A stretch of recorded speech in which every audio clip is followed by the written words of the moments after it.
రైతు సోదరులకు నమస్కారం. ఈరోజు మనం కొలకలూరు మనగ్రోబర్ పరిధిలోని ఎరికలపూడి అనే గ్రామంలో ఉన్నాము. ఎరికలపూడిలో రైతు బొంత వెంకటస్వామి గారు ఒక 10వ నెలలో అక్టోబర్ నెలలో వెంకటస్వామి గారికి పసుపు మీద PH50 అనే ప్రొడక్ట్ ని డెమోగా ఇవ్వడం జరిగింది. అది దానిలో ఈరోజు మనం ఫస్ట్ తీసాము. శిల అయితే ఈ విధంగా వచ్చిందండి. మనకైతే బాగా చాలా మంచి శిల బాగా ఊరడం కానీ దానిలో ఇది ఈ లెవెల్ కానీ అంతా బాగుందండి. అసలు దీని పనితీరు గురించి రైతు మాటల్లో తెలుసుకుందాం.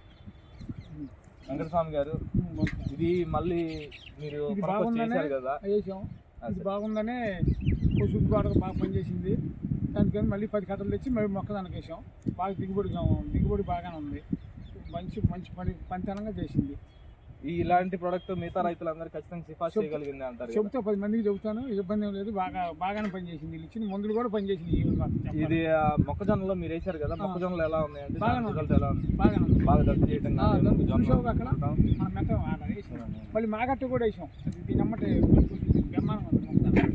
అందుకని మళ్ళీ 10 గేసి పోతాను.